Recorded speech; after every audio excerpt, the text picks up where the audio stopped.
Good morning, everybody. Happy New Year. Happy New Year. It's a surprise live from Wendy and Luke. Yes, it was a surprise. I think you texted me this morning About 7 o'clock this morning. I said, do you want to do a live? And I was like, yeah. Because actually, really bizarrely, you text me. I hate to say I had my phone, but I was doing my yoga and I had my phone playing my music.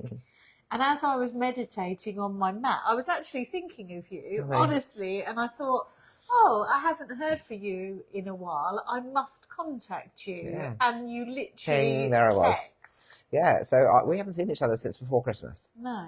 It's been it's busy, isn't it? Yeah, it's one of those times.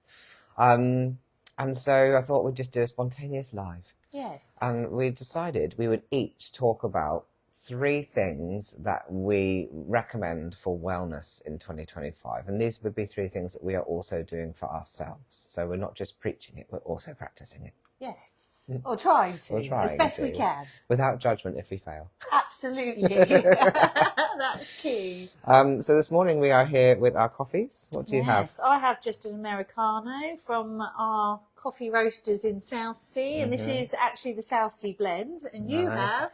I've got a lion's mane coffee, which is very frothy and foamy and delicious. And I'm looking forward to drinking that. It's a bit hot at the minute. But always my favourite order here.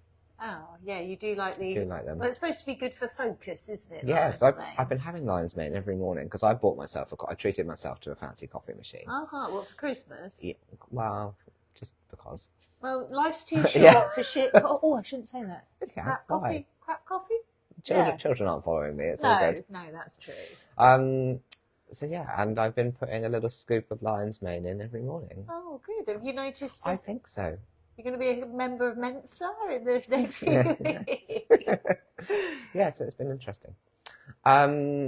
Slightly off topic, but there's also the Portsmouth Positive Living Group did a talk about the power of mushrooms. So that's on my radar to do something like that for the Wellbeing Centre. I think that would be great. Yeah. And the company Freshly Fermented, Wes, that's where we get quite a lot of our mushrooms from. He's great. That might have been the same guy. I don't know. It would have been. Yes. In fact, I know it was. Yes. And he's really local to us because they're in Leon Solon. Oh, okay, great. Yeah. Perfect. So yeah, we might get that booked in for this year. I might come. It's very interesting. Yeah. It's not an area of expertise of mine, mushrooms, although I do find it really interesting. Yeah, I don't know much other than I'm enjoying the lion's mane. All right, so back to topic. Oh no, off topic again. Flows Mag. Oh, we're both in this. We're both in Flows Mag this month. So if you don't know, one of my clients and friends, Helen, started Flows Mag and Flows Circle, which is the community group that surrounds Flows Mag. And this is the 2nd issue. You were in the 1st issue, and we are both in the 2nd issue. And what I really like about it is it's not one of those sort of local magazines that just has loads of advertising in. There's some really decent articles. Yeah, there's some really good editorials in there. And I'm the first page. You're the first page. And some fantastic. There I am. Oh, there you are. Yes. Right at the front. Right at the front. Ta-da. And then there's also an article on kombucha.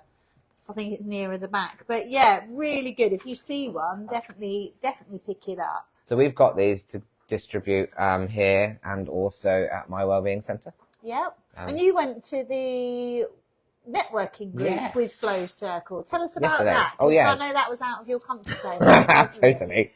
I'm really good at leading events. I'm not so good at attending. Well, we were saying earlier that's because he's a control freak. Yeah.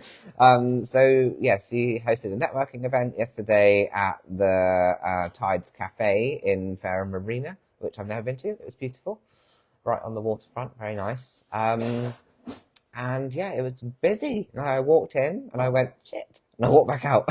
So there were too many people. And then a very lovely lady called Lindsay Beswick, who runs a counselling service, kind of scooped me under her wing and took me in. Aww. And then actually, once I got over that hurdle, we had a lovely time. And I met loads of new people, loads of very like-minded people. I've got a few kind of meetings out of it of people that might want to use the space or do positive living groups.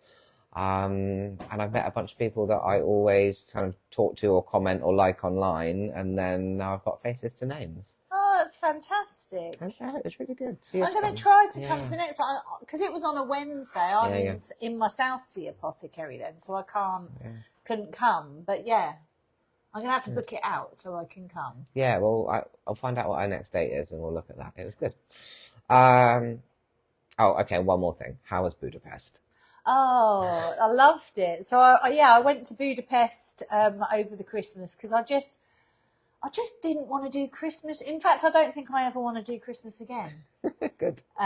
So going away kind of stops all of that Christmas stress, and I've got to buy for this person, and yeah, all that stress. And actually, Budapest has got so many of these therapeutic thermal spas. So the baths are just amazing. The architecture there is beautiful, and it was really reasonable to go. So I think it was like 5 nights over Christmas, and the flights and the board were like just over £500. That's bargain. It was cheaper than staying at home for Christmas. It was cheaper at staying at home. Yeah, because I think I'd always thought that going away for Christmas would be really expensive, because obviously the kids are off school and like they put the prices up. But no, I would definitely recommend it, and I want to go again. Oh, nice. Yeah, so I did feel relaxed.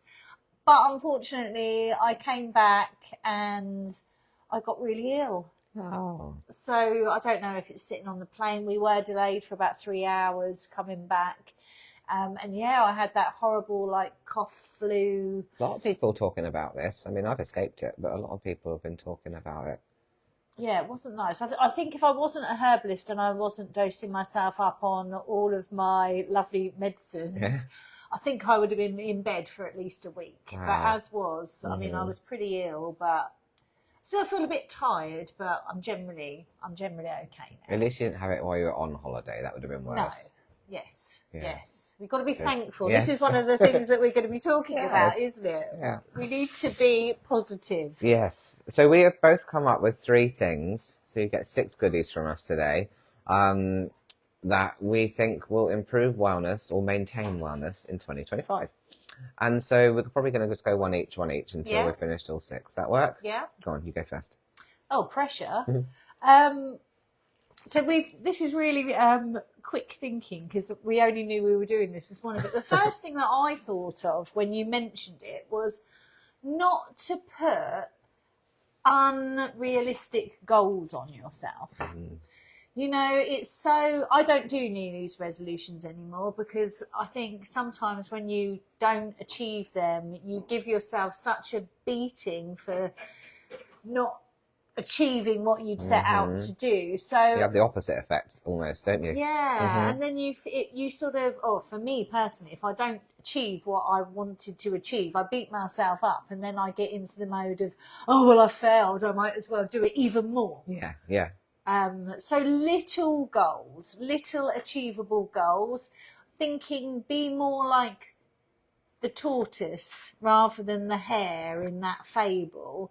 Slow, steady improvements will get you there much better often than great, massive changes that ultimately, because you've put so much pressure on yourself, you swing back. And I see this a lot in practice when people are like, right, I'm giving up smoking, I'm going to exercise, I'm meditating every day. And they do really well for maybe 3 weeks or a month. And then they quit. Because it's all or nothing.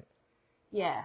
And I guess that's what we're saying is, let's not do all or nothing. Let's do little, gentle baby steps and kind of reward yourself when you do. And then don't punish yourself if you don't. Yeah. I think realistic changes, even no matter how small, if they're consecutive and you build on them, then that's much more powerful than, doing too many things that are a little bit unachievable or unmaintainable, maybe. Oh, that's interesting. Yeah, unmaintainable. Is that even a word? No, but I like it. Yeah. We know the concepts though, right? It's true, because you go gung ho, don't you? It's like, okay, I'm going to give up chocolate, And then you do so well, and then you're like, then you have a piece, and you're like, oh, okay, well, I'm just gonna eat the whole packet, and then another packet, and then you've fallen off the wagon totally, and then you feel crap about yourself. And you're right, it's just, that's not maintainable just to go, I'm gonna give up chocolate. But what is maintainable is, you know, well, actually, this is one of the things that you told me a long time ago, because I have, you know, my sugar addiction and chocolate addiction. You said, Luke, switch to dark chocolate because it's like significantly less sugar.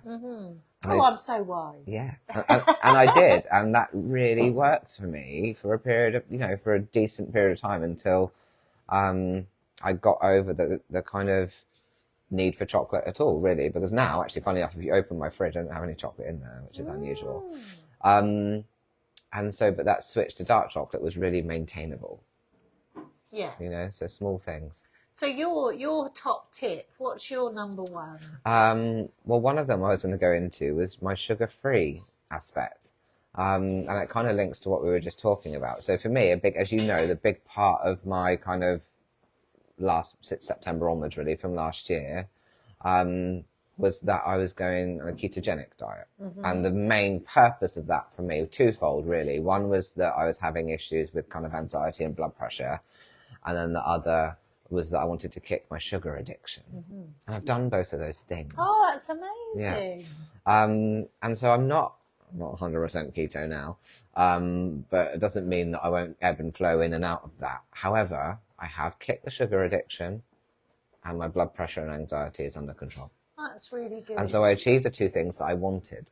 And just for me, maintaining that kind of absence of sugar. And I know that carbs metabolize into sugar. We don't need to go in that whole conversation. But for me, like, refined sugar was the big thing, you know? And so for me, it's about maintaining that. And that chocolate example I just gave would be a great one for you guys. So you don't have to go full in. You don't have to go full keto like I did, feet first. But if you just make those switches to less sugar, like cereal is a biggie as well. Like, yeah, starting the day off like with a sugary breakfast can really set you up for failure during the day, can't you? Yeah, and you remember, I was really addicted to those gluten-free honey nut cornflake things. Yes. Oh, they were good. But that is not a good way to start my day. So now, every day, I've got an air fryer, and I don't, you know, good or bad, I don't know, but I love it. And every morning, I just air fry bacon and liver. Liver? Yeah. Wow. So I have lamb's liver and then bacon for breakfast every morning. Wow. And it takes like 6 minutes in the air fryer done. I don't have to think about it. I don't have to eat a shitty bowl of cereal and start my day with that, you know. And I'm really impressed. And I've consistently maintained that right from the beginning of this keto journey. And so that, again, is part of you might think, okay, cutting out sugar is not eating chocolate, not eating sweets. But actually, for me, cutting out sugar was focusing what I can do. And what I can do is have a different breakfast every day. Yeah. You know, and that makes it attainable, achievable, maintainable. I think that's really good, because if you start the day off with a sort of a high protein, good nutritious breakfast, then it's easier to maintain good food practices for the rest of the day. I think so. And yeah, so I'm not kind of fallen into that cereal slump again, which is great. And I'm not into the chocolate slump anymore.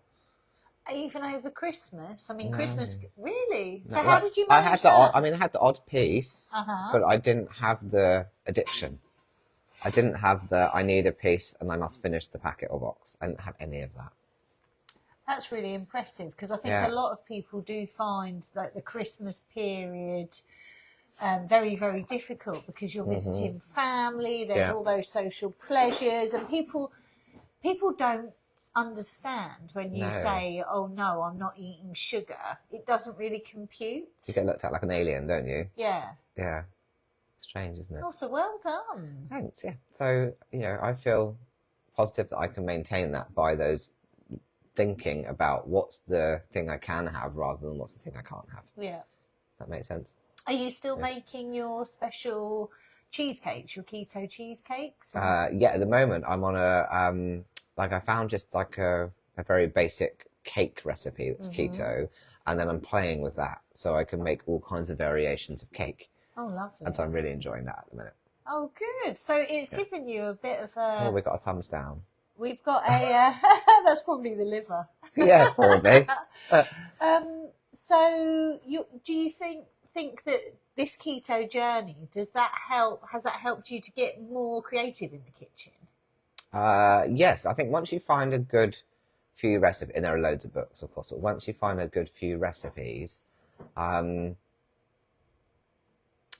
you kind of have to get them under your belt, and then you just start playing, you start adapting, you start creating. And I think you've just got to find the few things that you really resonate with to start with, and then it kind of goes from there. Yeah.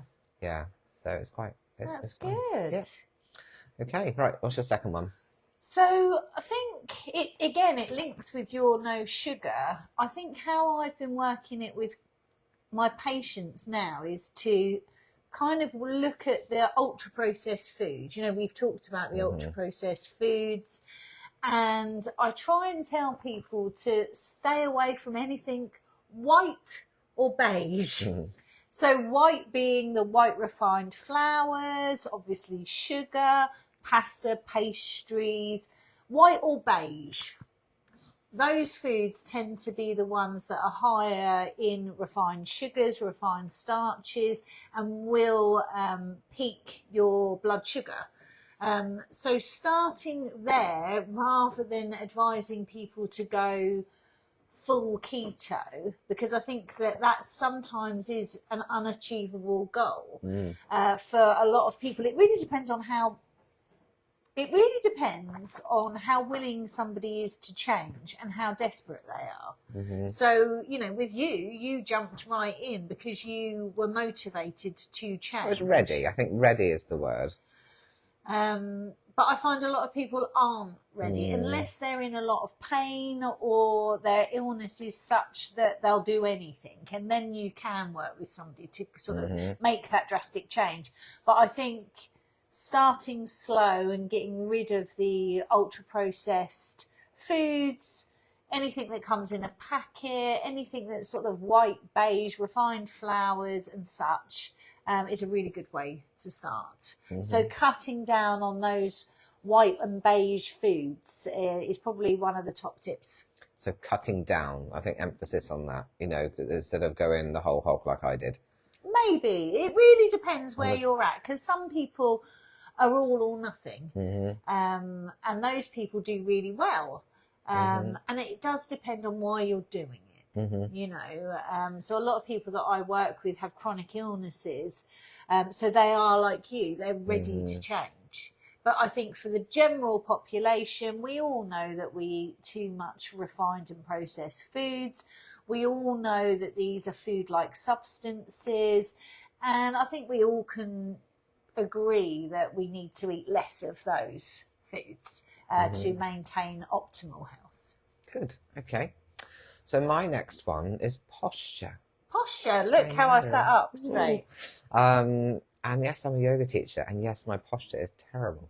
I've noticed recently, and a lot of you might relate to this, I'm starting to get that kind of leaning forward, hunchback. Yeah.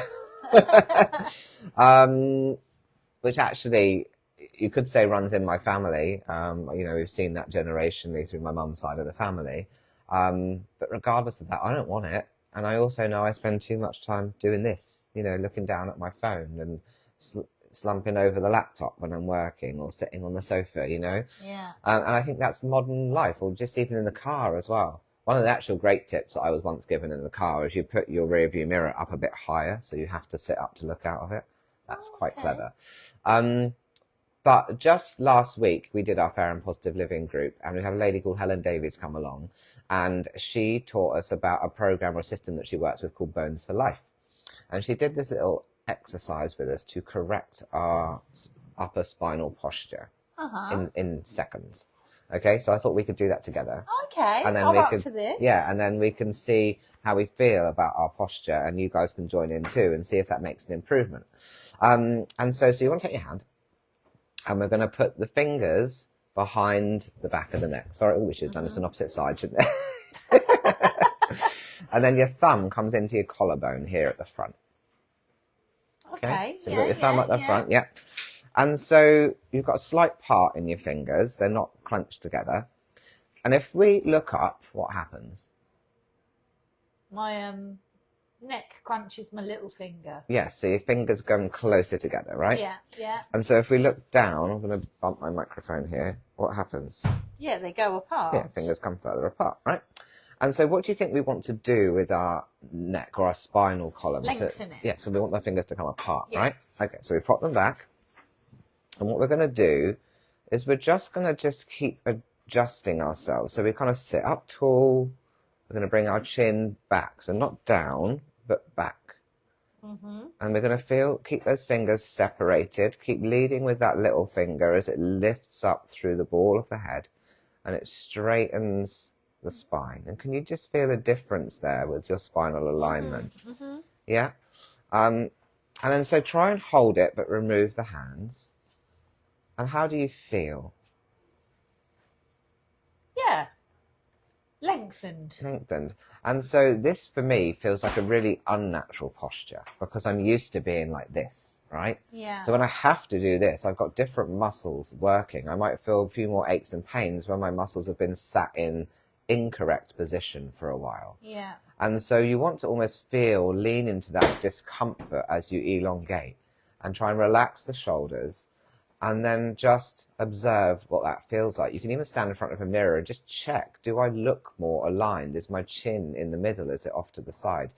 And start to feel where the discomfort is. And that's where you want to be, just on the edge of that discomfort. So you can kind of breathe into it and you can know that that's where your spinal alignment is supposed to be.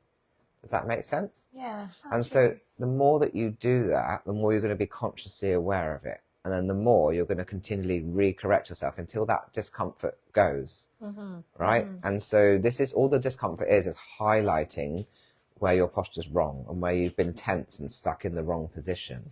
Yeah, and I suppose your muscles become lazy, don't they? Yeah, exactly. So that's why it feels a little bit odd to begin with. Exactly, because we're stretching out of that lazy position and into the correct aligned position. We have to retrain our muscles to stay there.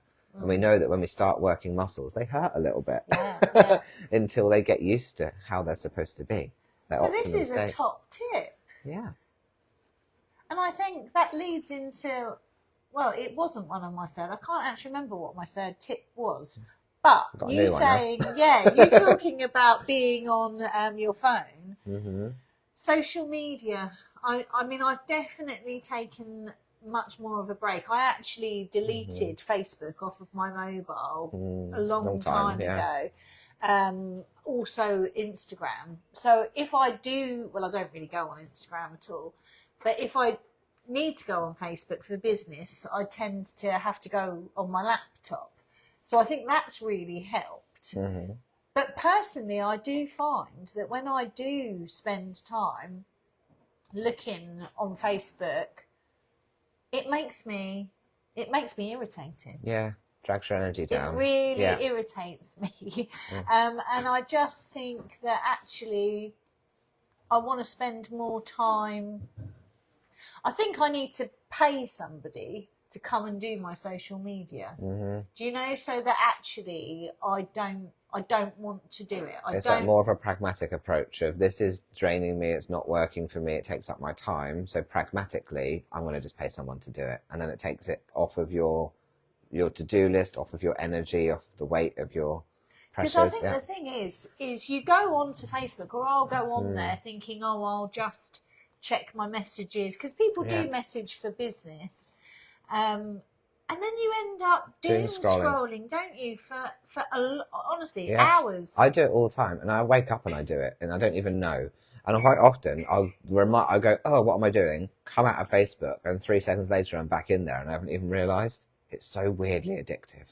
I mean, they know that it's. They make it addictive, don't they? Actually, one of my recent patients recommended a book to me, which I bought, and it's called, I haven't read it yet, so I can't really review it, but it's called Stolen Focus. And it's all about how social media stops you being able to concentrate for long periods of time.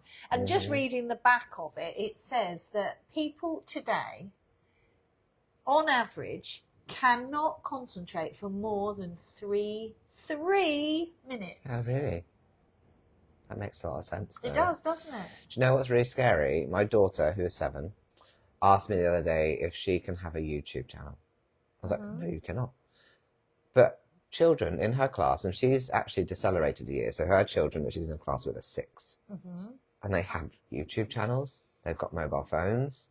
There was an email out from the school the other day saying, please make sure your child hands their mobile phone to a teacher when they get to school. And I'm like, why have these 6-year-olds got mobile phones and YouTube channels?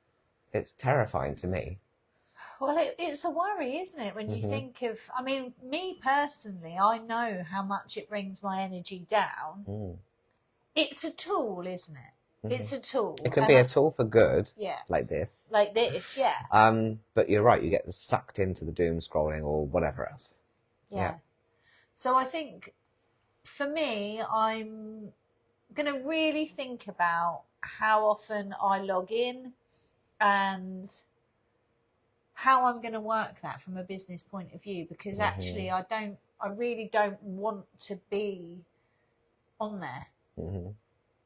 And I think also it fits in, I mean, this is changing the subject a little bit, but it goes into that consumer, it links with my Christmas, you know, like Christmas, the consumerism, capitalism, all of that rubbish tat that we all buy and consume because it's expected, or, you know, and I think the social media is very much like that as well, isn't it? Because it's all about consumerism.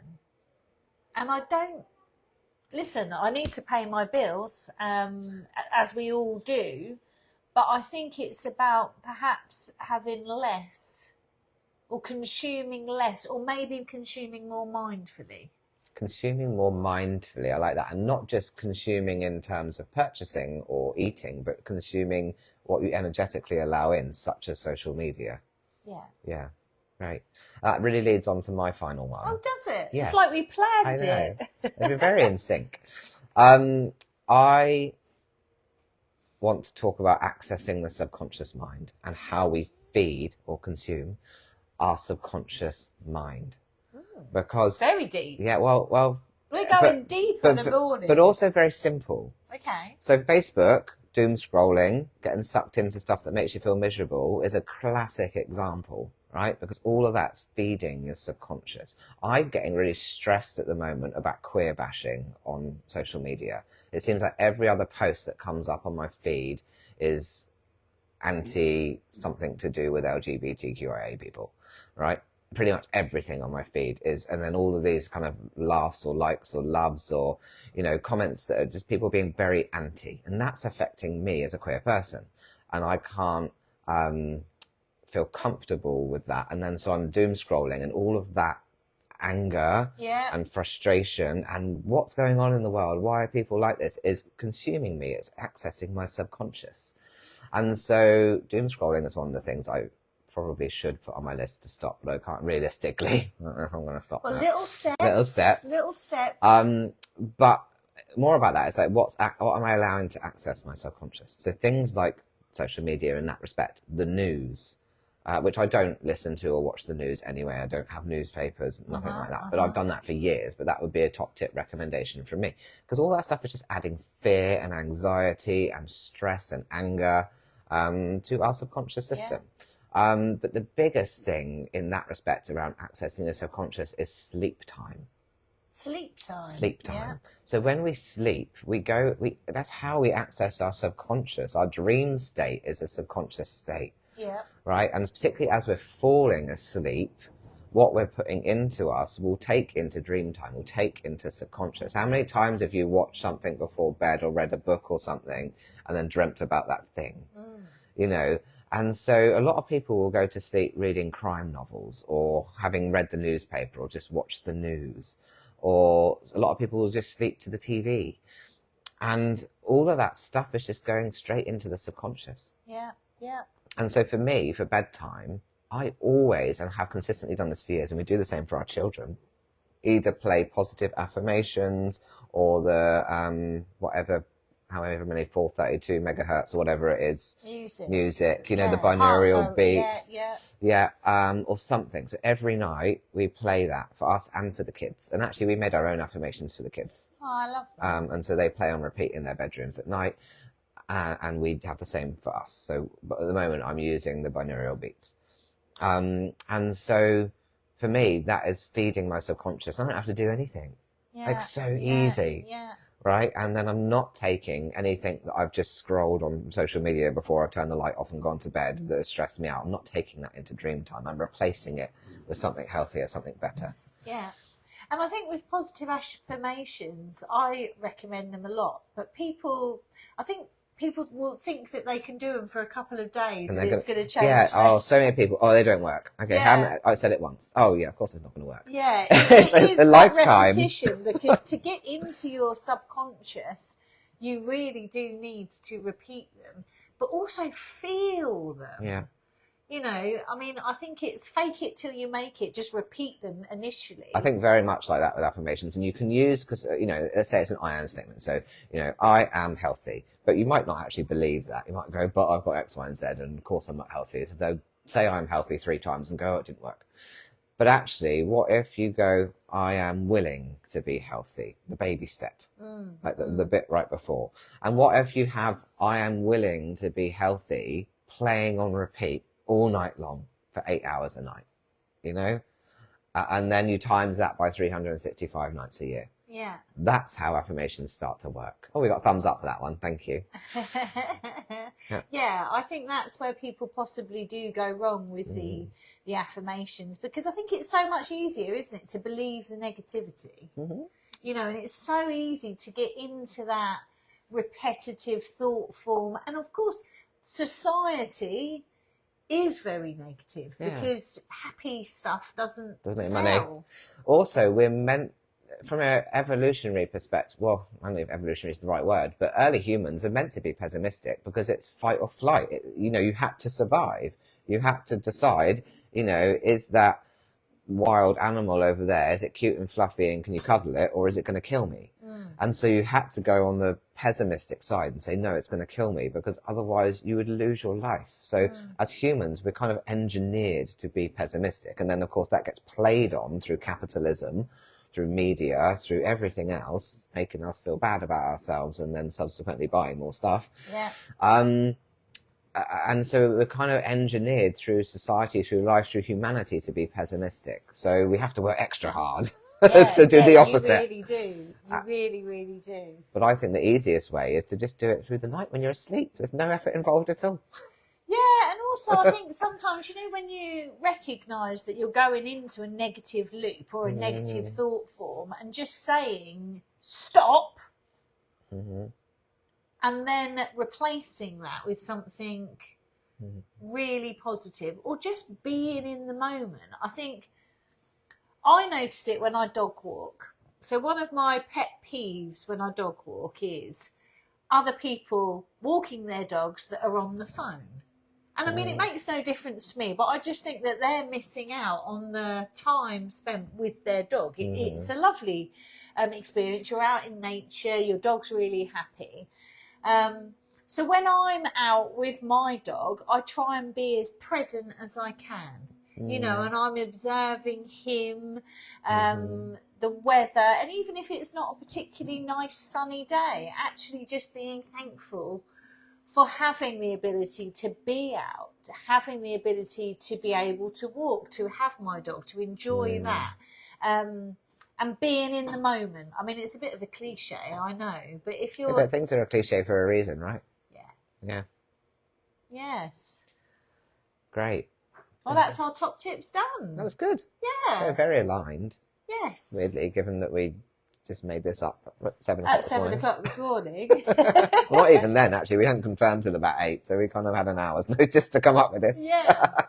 Yeah, I think we did well. Yeah, yes. So taking things slowly, not making unrealistic goals, posture, sugar and refined foods, beige foods and white foods. Yeah. And trying to feed your subconscious with something better. Positive. Yeah. Yeah.